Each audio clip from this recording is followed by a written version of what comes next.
About the small issue there. It looks like we did get a pause, of course, so we didn't have anything missed beyond the draft. The final selections here. What do we get picked up here? It looks like Keep It Light and Weaver, interestingly enough. Let me bring you up to speak quickly. Alliance have gone for a 1-2-1 and a jungler. They're doing a dual mid EGM with the Kunkka in mid being backed up by Smogger League's Shadow Demon. Interesting. Interesting management there. I'm actually going to fix one thing real quick with the call, sorry, and then we'll be good to go. Sorry about the technical things there, but it should be good after I do that. Okay. So pulling it back on up, and yeah, we are kind of in this position here where we are going to be seeing what these guys have going on. Sorry, again, technical issue there. And one more quick call on Triumph, and we should be good to go. The battle begins. Back in a moment. Okay, there we go. Oh. Back. Awesome. All right, so real quick, as before, if you want to remind the viewers to toggle their audio channels to make sure that they are going to be able to hear both of us throughout the entire cast. And then we should be pretty well set. It looks like Koikova is doing actually pretty well here on the Lone Druid. What he's going to be able to do is just pull these back and all set, move on about, just really screw over the creep wave and make sure that they're stacked up together. If 2 or 3 creep waves are mashed up, then that's going to be setting them up to just push out the wave entirely. He actually also blocks off the eastern camp spawn to make sure that the Chen won't be able to actually get the neutrals he prefers, and that really sets things up nicely for Koikova. Really good uses of the bear. He's going to be able to get some guaranteed golden experience from these waves as he pulls them behind the tower, and from there, Chen not getting the spawns that he wants to. It's going to be very nice manipulation there. So, yeah, so far impressed, but beyond that, what do you think about the lanes? I really like what the Bear's doing here. I mean, this is the Bulldog maneuver from game 1 of the evening, but at the same time, it's going to be a little bit different because this time around, whereas Bulldog did it in game 1, it completely crippled 2 supports up there. And this time around, it's not going to be as big of an issue. Chen, of course, is farming the jungle, so it's not going to be much of an issue at all. And in fact, it looks like he's just going to try and see if he can get the aggro here on the tower for a bit with the creeps and just dish out a bit of damage. In fact, no, actually, no, he's going to go falls to the wall here. Aki's going to charge forwards and actually go straight after Lone Druid. He's got a lot of damage here. You can't really, I mean, the Bear does a fair amount of it as well, but the thing is, I think the Bear is doing less than the Hellbear Smasher. Yeah, the Hellbear Smasher is in fact gone the wrong way. Nice juke there from Lone Druid. Going to get him out. Well, but I mean, Chen's not done yet. Chen's still gunning for him. Forcing him to pop his regen already, although now he's taking damage from the tower. He will actually need to back out here, and he might give away the first blood if he's not careful. And mid is looking for a Queen of Pain. Fatta is after him. He's out for blood. Could well pick up this kill here, or not actually. He's going to back up. I think they spotted the rotation there from the dual mids there from Alliance. Thanks. So, a lot of movement, but no blood spilled just yet. But what the end result is that Koikova really takes up plenty of harassment on the bear. He is going to be moving in towards level 3 pretty quickly, which is really nice for him. Setting himself up. S4 is going to try to do as much blocking as he can, but Lone Druid still feels pretty safe and sound, as the creep has come much more towards his tier 1 tower here. So, in a position where he kind of feels like he's soloing the Weaver, and that's exactly where he wants to be now. So, he's going to be able to survive effectively enough to get those levels, and if nothing more, then that's fine. In the meantime, dual mid, Nyx Assassin plus Queen of Pain going up against Shadow Demon Kunkka, which is going to be probably the better combo between the two, especially now that EGM has his bottle on the way. Yeah, in fact, Paz just going to scout out the room, going to grab himself a regeneration there in the bottom lane there. And I like this dual mid here. The fact they're throwing Nyx in the mid, this is really irritating for Kunkka. The problem is if he goes in and cleaves, I mean, he throws a cleave up in the high ground, he may accidentally get Carapace there by, well, not accidentally, but rather Paz is going to pop the Carapace in the high ground, he's going to get smacked by it, which is possibly going to leave him out of position against the Queen of Pain, who can jump in, Shadow Strike, scream him down, although not just yet, he's only level 2, but this is going to be a really big irritation, I think. That said, of course, a Smuggle League, of course, can try and help out, but there we go, going to try and set up a torrent, lands it there, but it is going to do a fair bit of damage to him at the same time, but he's not going to be able to jump in just yet. They need a few more levels before they can go on for the kill. Interesting combo. We do see Synderen doing some good double pulling up the creep wave here to try to deny out the things in full down the Radiant area. That's going to limit Bulldog as far as how much experience he gains, but he's not being zoned out all that much. He's honestly taking plenty of experience in turn, and yeah, he's going to be able to max out his battery assault for some good solo pick-off damage when he's able to single somebody out. Either way, a little bit of back and forth. Black should be able to get a lot of Rocket Barrage damage if he goes for it, but just going for right clicks at least for the moment. I'm not sure exactly why he's withholding his mana so significantly. You mean the clock? Oh, yeah. I mean, he could. I think he's actually been using it to bomb mid. I've been seeing him throw a couple of rockets to mid, just trying to help out with the harass there. This might be first blood up top, actually. Koikova, yeah, S4 is going to get that. Shikuchi and the Gemini attack to finish him off there. Just good harassment damage coming in. Chen able to get a stun and some right clicks, and yeah, S4 just following on through beyond the tower. Yeah, I mean, you've got a bear to try and help you out, but the centaur is pretty much equivalent to the bear itself in terms of damage output there. And of course, it comes packing a reliable stun as well. Very problematic for him to try and deal with. And in the end there, I mean, that said, I mean, Lone Druid, he's going to struggle a bit up in this lane. He is up against a very, very nasty Chen. And of course, this time round, we've got Weaver, and it's one of the big advantages of Weaver here over the previous games we've seen. The fact that Weaver, as well as it seems the Chen, are quite able to dive down past that tower. It's very easy for them to get stuck in. Whereas the other supports, a slow Lina or a slow Shadow Demon really don't want to go diving down there that deep. They're a little bit worried about that. They don't have the health or the backup from the minions. But you see the harass there. Can we see a Torrent come down as well? The Torrent will come down. Shadow Poise as well. Queen of Pain, though, jumps away just in time. She will manage to escape the Torrent. So, and yeah, the blink really helpful in that regard because you have to time it perfectly. You have to make sure that the cast animation of blink doesn't get that timing window where you can actually dodge out of it. Fortunately for Queen of Pain, Fata's been able to just outmaneuver it multiple times over, and in turn, all the Nyx has to do is just walk up on top of it and Carapace.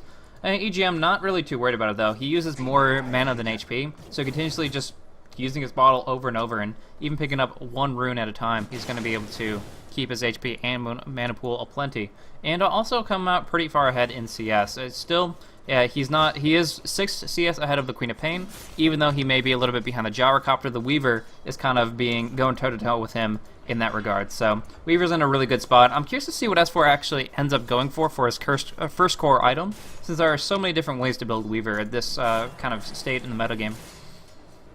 Yeah, he's just starting to open up with the treads, though. I mean, we've seen Weaver builds where they just go, you know what, I don't even need boots. They just try and go as eco as possible and go straight for that huge core item they want straight away. Sometimes Lincoln, sometimes a more aggressive item.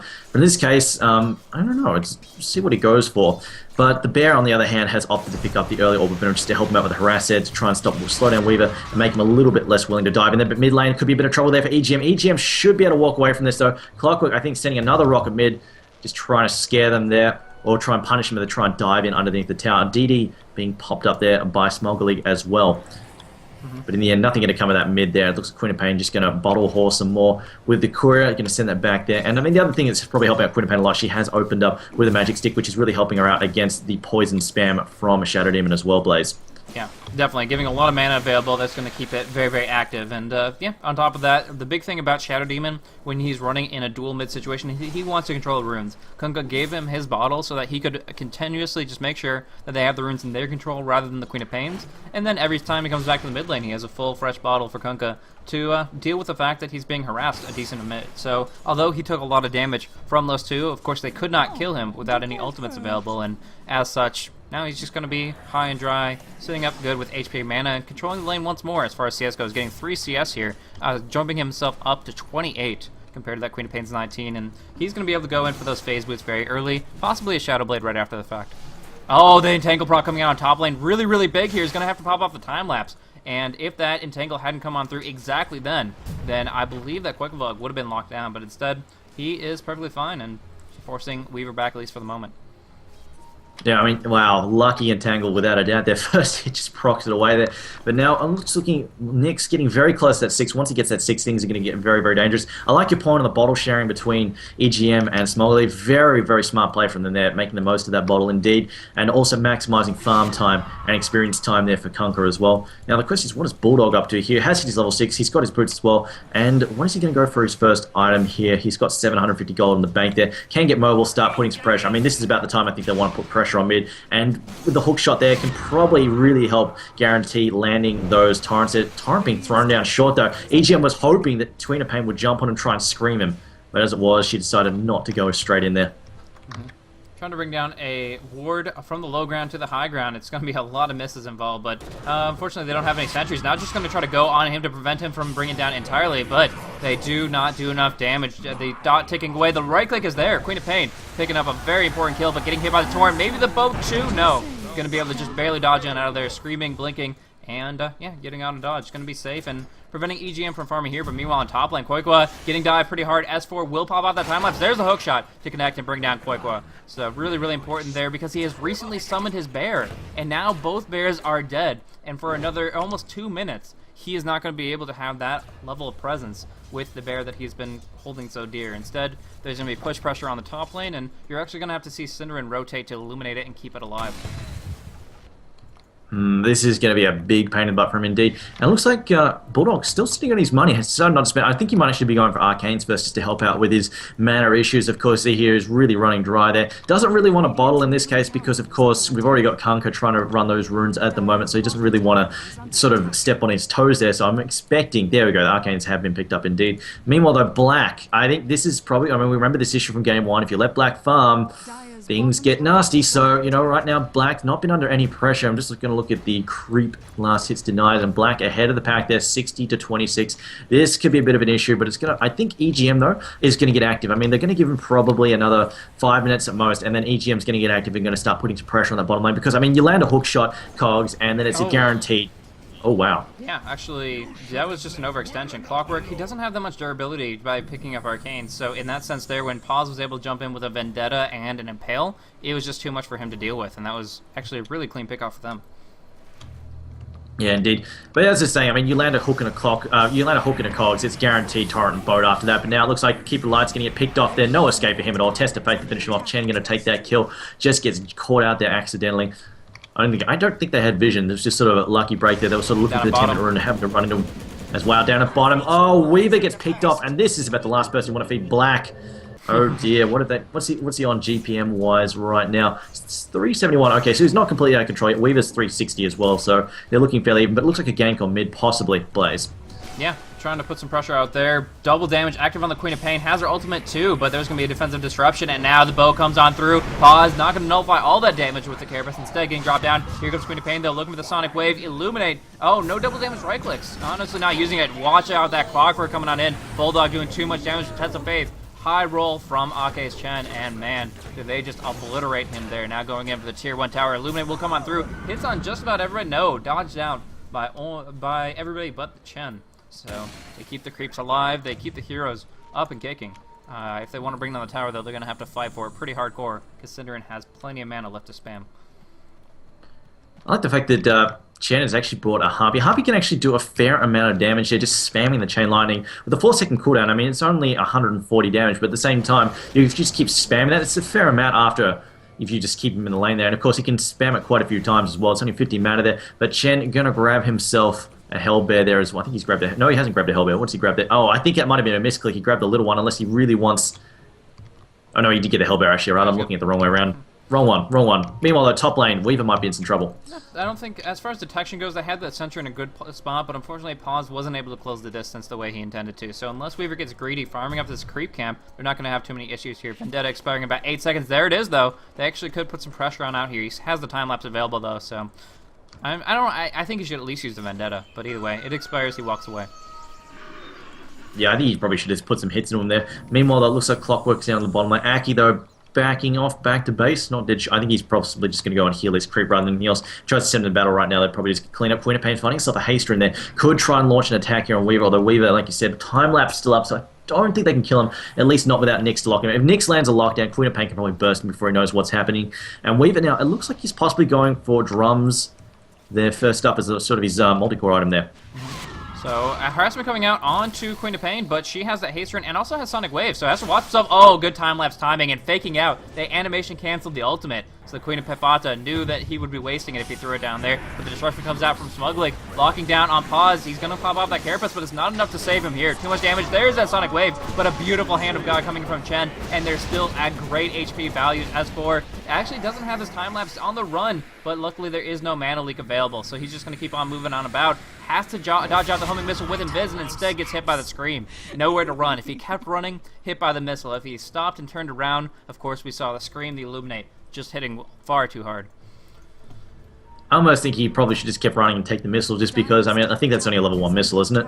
Yeah, possibly. That's true. It would have only done something and given him some hope, but unfortunately, just no way at all. If he had gotten past them, it would have been, obviously, we would have been saying the exact opposite. If he had been able to turn it around and gotten past the Queen of Pain and the Illuminate hadn't been charging, then it would have been perfectly fine. But just took one way out. Unfortunately, it definitely wasn't the one that would result in him surviving. So instead, he gets dropped down. The current kill count is 6-4 in favor of Alliance. 2 of those kills are on the Shadow Demon, 2 of them on the Weaver. So a lot of gold in their area, and obviously Ake's been farming up aggressively too, so he's going to be moving in towards mech pretty soon. Headdress already up, but in the meantime, there was a pickoff.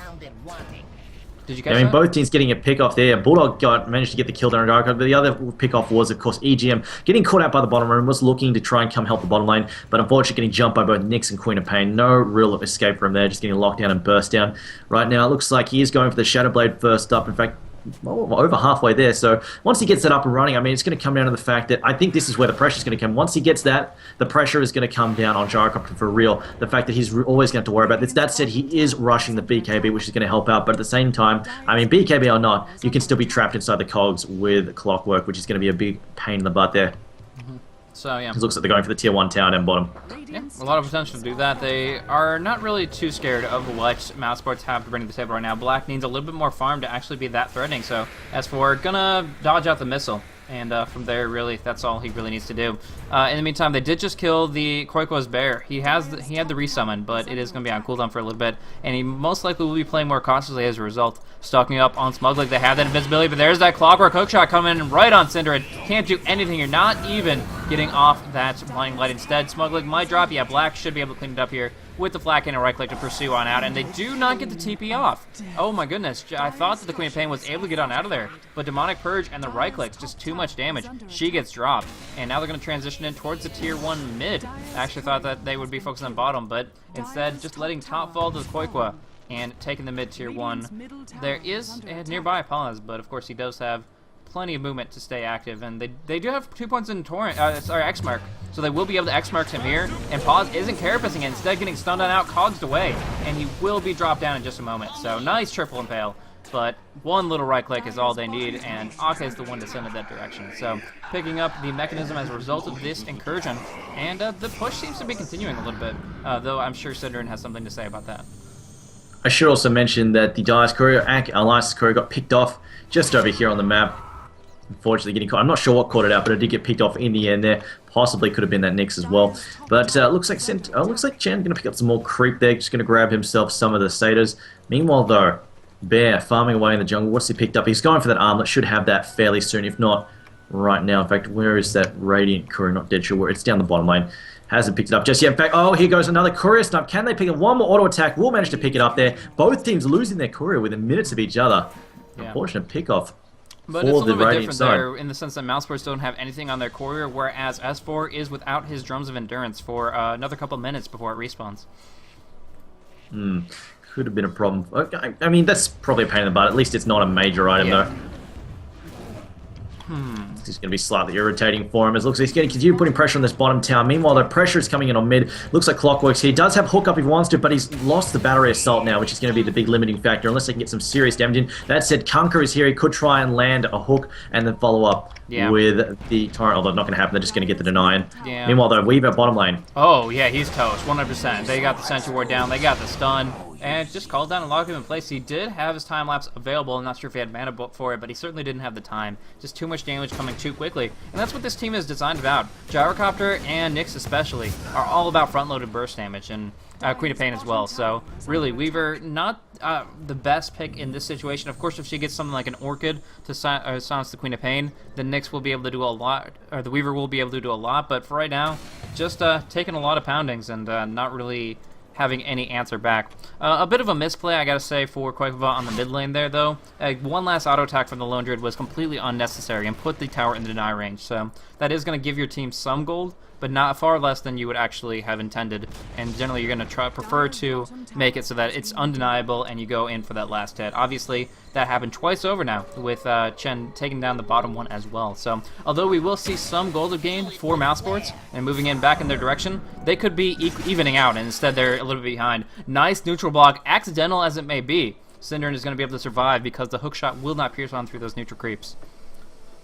Synderen now just going to drop another Illuminate there to finish off the 2 creep in the camp. Should also mention that I'm going to mention that during that gank there, Weaver, I'm pretty sure he lost all of his mana to the burn, wasn't able to time lapse because all of his remaining mana was taken out. Also, Bear has picked up the armor and a BKB for Gyrocopter, so some big items coming out for the Radiant side. And this could be what Mouse needs to completely turn this around. They are now within 500 gold. Their root comes down on EGM first proc. He's just going to Shadow Amulet away. Wow. Well, I mean, fair enough there. And in fact, he waits there and gets the Shadow Blade, pox it as well. Actually not going to go straight back in there, as it looks like Bear going to just duck into the jungle and continue farming there. Yeah, that was really cute. Shadow Amulet into Shadow Blade. Don't really get the chance to see that often. Actually, Paul is going to get the Vendetta or just a stun right click. That was unfortunate for him. But it looks like because Paws... No, he's going to get the TP, and Weaver doesn't have anything to stop him. So, good free kill for them. And it looks like Quake will most likely fall back from here, as he has to know that there were people rotating up top. So he's getting recalled. The Clockwork Rocket will hit him, canceling the recall, and they should be able to bring him down. Meanwhile, in bottom lane, Keeper of the Light is going to be able to bring down the Shadow Demon just a little bit too far forward. Disruption and Demonic Purge, not enough to save him. Meanwhile, up top, Quakova able to get back home safely. So TPing on out of there, and he's going to be A-okay. So. I mean, bottom lane, they were gunning for some more kills there, and they blew both the cooldown as well as the Sonic Wave, but in the end, only picked up the Shadow Demon. Could have definitely been a much worse result if Alliance, but at the same time, obviously, Queen of Pain quite happy picking up, or helping them pick up the kill there, and Black, in fact, is going to put pressure on this tower. With the Bear as well. Bear has teleported to the bottom lane, and with that demolish, I'm pretty sure has demolished, going to tear through this tower very quickly. No defense being mounted from Alliance. And Alliance now in a bit of a problematic situation where they're starting to fall behind. And let's check that GPM. I think Weaver is definitely falling behind. Yes, he is. Black starting to get ahead there. 410 gold per minute versus 370, and this could be a serious issue. Well, that said, I mean, Conqueror is always a bit of a wild card. You get a big crit on a splash, and suddenly an entire fight can turn around. It's very frustrating to play against, just because it's sort of it's basically you're just rolling the dice, and sometimes you get lucky. That's just how it goes. Yeah, but it looks like in the lane there, Smug League just going to throw down some more counter wards, just trying to make sure that high ground, because I mean, once you take the mid tier 1 tower, this is a great spot to put wards, just because you can see on this high ground, catch out anybody who might be coming into gank, and also just throw spells up on the high ground with deadly accuracy. Blaze, I mean, do you think Kunker's got what it takes here to go on late game? Because he did get a fairly timely Shadow Blade.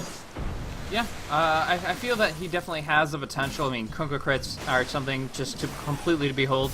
If you get the obviously the luck as well as the attack damage to follow it up, but still he is up against a lot. The Lone Druid with the Basher and Armlets, which will soon be Basher anyways, will be very, very difficult to hold against for any of them. And unless Weaver is actually bringing in some good single target damage, I don't think that the Kunkka is going to be able to directly compete with the Gyrocopter in that AoE sense. So really it comes down to that Gyrocopter, Flat Cannon, or Call Down. It's all about the AoE. Same thing with Kunkka's Tidebringer as well as Boat. So you compare those two directly as well as the Lone Druid and the Weaver. But for right now, I definitely think Mousesport's carries just have so much more going their way. Oh, first hit route again. Shadow Demon throws down Disrupt to try and keep him safe there. Here comes the call down. Going to hit a lot of EGM. Going to hit EGM Smog League as well as poor old Smog League as well. And also going to catch up Fada. Fada going to get caught out there, getting brought down in the end. In fact, wow, actually, wow. How did nobody die there? I thought Alliance lost EGM, lost at least EGM or even Smog League there, but it looks like he's managed to keep himself alive just barely. In the fountain there, he did teleport out there just in time. It looks like EGM now trying to back up. The Syndron also going to get drilled down there. And now the Shadow Blade there, going to get EGM on the run. Do they have any counter wards? Yes, they do. Throw down one, but EGM too quick. I don't think they can catch him, even with the bear. Yeah, so right there, that was Kunkka's Rom at work. Keeping everybody alive, mitigating all that damage. It's all about the front-loaded damage from Gyrocopter and Queen of Pain. And